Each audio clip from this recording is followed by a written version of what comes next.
I go by Syntaxy online, and yeah, this is really great to be here. I'm just going to warn you guys ahead of time. My talk relies quite heavily on my slides, so if you can't see my slides, you might not get anything out of this. And that's cool. Feel free to just ignore this. That's cool too. But if you're interested, you're going to want to have a vantage point for the slides. Okay, so the title of my talk, which I didn't have it on my first slide, which I probably should, is Mighty Messaging. So I'm going to talk a little bit about messaging, which last talk was a really good segue into where I'm going. So we're going to take things, the next step after PubSub. So some of the more popular projects I've been associated with, co-founder of Apache Cordova and XUI.js, and I'm currently working on the Harp platform, which is static site hosting on Dropbox. That's at harp.io. And I maintain the Node.js Dropbox library. There's Harp. Check it out if you get the chance. Okay, so this is pretty dark. We're gonna see how this goes. Okay. So we're in a very fortunate circumstance for the most part when it comes to our users connecting to our applications. Their request goes across the country or across the globe at the speed of light, and we're able to process things on our servers and send it back to them. And the entire time, things feel virtually instant. And this is very nice, right? But this isn't always the case. Sometimes you need to pass things back to a background worker. And this can have bad consequences to the user experience. So what I'm not going to be talking about is how you connect your client to your server. And so you could do that with a WebSocket or long polling. The Node community covers that aspect quite extensively, and thankfully, in large part due to Node, it is a pretty solved problem at this point. But what I am going to talk about is this other side. So when you got to hand a job off to a worker machine, how do you keep the user engaged? Because that's what this is all about, right? It's about keeping a good user experience. And I think for the last decade or so, it's been acceptable anytime we're not able to go to our server and back to the user in less than a second, we just background things and we say check back later, right? This has been okay. It's gotten to us to where we are, but I don't think that's no longer an acceptable user experience. So I'm going to talk about how you have these servers talk to each other in a way that you can offer the same user experience as if you didn't have to background anything at all. So the first thing, I'll just do a little quick overview on some messaging patterns, and this is Message Patterns 101, which is practically a direct ripoff from 0MQ's guide. So if you're, the next 5 slides are probably have the most value in them. So pay attention to this if you're not familiar with these. So let's say we have these 2 processes or 2 machines that want to talk to each other. Well, we can send a request off to a machine, and we can wait for a response. Pretty simple. This is very similar to HTTP. Without the headers, it's just message passing. And this is request reply. So let's say we have one machine that wants to dispatch work to several machines. And we want a round robin. So as we pass these messages through, we want to just hand them off to these different worker machines. And we can do something like that, and that is a push-pull. And PubSub looks something a little similar. We have one server, in this case, and it's publishing to multiple machines. But in this case, with every message that we broadcast, we broadcast to every worker machine or every other node that's listening or subscribed to that channel. So it's slightly different. And finally, sometimes we just need to proxy messages from one machine to another. And there's some specific reasons where we need to do that. And we simply call this a pair.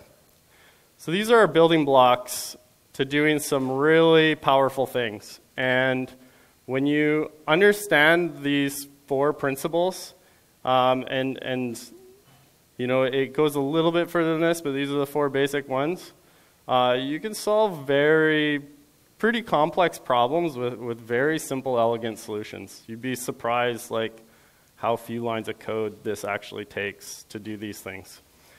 So back to our situation, and you can't see it, but there's arrows connecting these. But anyways, we could simply have a push-pull, which would allow us to spin up these workers and dispatch jobs to these workers. And this solves the problem of backgrounding things, right? And this is what we often do, but what happens if we need to scale out the servers? Obviously, we're not going to just run one process on that end. So we've already got a bit of a problem that we need to solve if we were doing a push-pull. And that's this discovery problem. So here we have our server, and it's dispatching jobs to these worker machines. A message comes in, it hands them out, everything is great, but the workers are under load. So, no problem, we spin up another worker, and the message comes in, bam, it's helping out. And we can just keep spinning up workers. This is great, right? But we have a problem. What if we need a new dispatcher? Well, now, when a message comes in, it doesn't know where to pass the message to, because when these workers were spun up, they were spun up connecting to that dispatcher. So when a new dispatcher comes online, well, it can't receive any messages unless we were to restart these processes one by one. Now that can receive messages from that dispatcher, restart that process. Now that one can receive messages. So now it's listening to 2 dispatchers. And this works, but not for very long. And as soon as we need another dispatcher, it's like, oh, crap. Okay, I got to go back to my, who knows, maybe you've got 1,000 worker machines, right? So this isn't very viable. Not good. Okay, so the solution. Remember when I mentioned the pairing? Well, that's where this comes in handy. Because what this does is this allows us to have dispatchers that are completely unaware of the workers. So the workers are only aware of where it's connecting to get messages, to do jobs, and the dispatcher is only aware of where to send a job. And it is a centralized place. But when we have this pairing relationship, I'm just condensing this down to a little box here to represent that. But the end result is that these are completely unaware of what's doing the work, and the workers are completely unaware of where the jobs are coming from. And this is good. So this is much better. So we know that now that in order to get around this problem so that we can scale both sides, we need to stick a broker in here. So let's stick a broker in here with push-pull with the pairing. And now we're good, right? We can scale out our servers and our workers independently, which it most likely will. We might only need 2 servers, but we need like 20 workers, or vice versa, right? So this is good, but we got a new problem. The new problem is that this is now a one-way path, right? So a job comes in to a server, the server passes it to the broker, tells the broker passes it on to one of the workers, but then like what happens after that? That's cool, but now we've lost the user. The user's no longer engaged, right? So that's the next problem we're going to solve.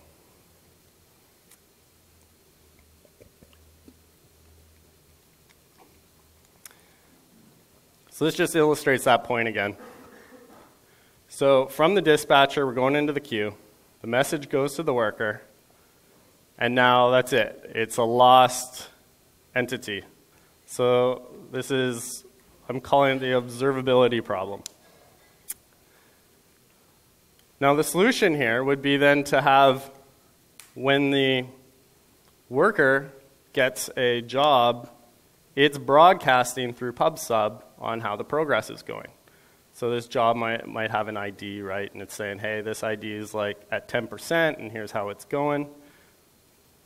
And this is great. This solves that problem. We can now keep the user engaged, which is great. So now we're adding a PubSub entity. And just to be clear, like we're doing the same pairing relationship in our broker with the PubSub so that a worker knows where to broadcast the messages to on how the progress is going, but it's completely unaware of what's listening to those messages. And the server knows where to connect to receive status updates on a job, but it doesn't have any idea what's doing the work, and that's great.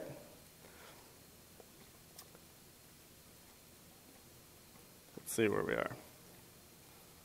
Actually, I have no idea what this slide's about to represent, so I'm figuring it out as we go. Okay, we have a new problem. Is everyone following so far? This is cool? All right. So the new problem we have is when a user goes away. So typically, when you pass a job off to a worker, you do have some state, you have some persistence somewhere to represent, maybe not high fidelity, but that the job is received, that the job is complete, or if the job erred, that's the state that it's in, or why it erred. So one of the problems we have here is we have the mechanism to send a job off to a worker. And we have the mechanism to listen to find out how it's going. But like, what happens if like this job half finishes, or the user leaves the site before it's finished, or whatnot? Like, what's happening to this job? Like, we need some sort of state somewhere. And that usually is going to live in the server, right? So the server represents like your app server where your database is, and that's where like truth lies. And so when a worker picks up a job, we want the server to know that it's been picked up and that it's about to get done, or if it does complete, that it is finished. And so what's happening here is what's possible is that when a job gets received, the other side kind of disappears, and in this case, this is the end user, before the publish events come up. Because you could use the publish events to capture that, but we're not going to do that. We're just going to use the pub sub in order to inform the user of how the progress is going. So instead, what we're going to do is we're going to do a request reply. That was a messed up slide, sorry. We're going to do a request reply so that when a worker picks up a job, it's going to do a request reply through the broker, again, a pairing through the broker, so that the server knows that the job was picked up. And this way, if the user disappears midway through an event and comes back, they're going to see their job is done because everything finished, because it's not relying on the user to be connected in order for that job to finish, because the worker is going to communicate independently with a request reply. And of course, we can use request reply in this case because these are transactions that are very inexpensive. It's basically like flip this bit in the database saying like, I picked up this job, or hey, things didn't go well, here's the error, or whatnot. Like, these aren't expensive operations, right? So what we now have is we have the broker that essentially has these three pipes that are proxying a pub sub, a push pull, and a request reply. And again, the whole point of the broker is to centralize where these two endpoints connect, and so that they don't need to have any knowledge of each other, so that we can still scale out the servers as well as the workers independently. So let's look at what a life cycle of a job looks like. So let's pretend we're the broker in this case, and we're looking at the messages that are coming through. Excuse me. So on the top would be the dispatcher. So the message coming from the dispatcher, and bottom is represents the workers. So the first thing that's going to happen is that it's going to proxy this push-pull through. Not sure if you can read that very well. It says push there at the top, pull at the bottom. And it's just handing the job off to a worker. When the worker receives a job, it's going to reply back, say, hey, I've got this job, I'm working on it. And then it's going to start emitting events. When the user, from the client's perspective, when it sends the job in, it's going to connect to the pub sub to listen to the events. And this is how we can give the user a nice progress bar and whatnot. So these pub sub events are just going to keep going until the job is finished. And it can, like, we can be as descriptive as we want. It could be like the total payload size, how many bytes we need to move. It can be very specific. And then finally, when the job is either finished or it aired or whatnot, we're going to do another request reply. And then once it's all finished, we do one more broadcast saying, hey, it's done. So anything that's listening to see how things are going, we're finished. I've already updated the state with the request reply, so just go ahead and check the database if you need to, but we're all done now. So we've kept the user engaged the whole time. We've done something expensive, and this is good, right? This is the whole point, is to keep that user happy, keep them engaged. And you know, it's okay if they want to go off and like get a cup of coffee while things are happening, but that should be a choice that the user has. It shouldn't be something that we're imposing on them, right? So if they want to sit there and watch the progress and see how things are going, that's cool too. So this is funny. That says npm install waterfront. So basically this broker, which is a very trivial, it's a very trivial library. It uses TJ's Axon library, which is incredible, which is highly inspired by ZeroMQ. These paradigms are not specific to Node or Waterfront or Axon. You could use ZeroMQ to achieve these patterns, or you can use Waterfront is what we use. What Waterfront does is it sets up all of these pairings so that you have these brokers with these channels, and then you can connect to it without juggling in your mind all of the ports, because it just has a convention that does the port mapping for you. So check it out if you get the chance. Check out harp.io if you're interested in hosting on Dropbox. And again, my name is Syntaxy. Thank you.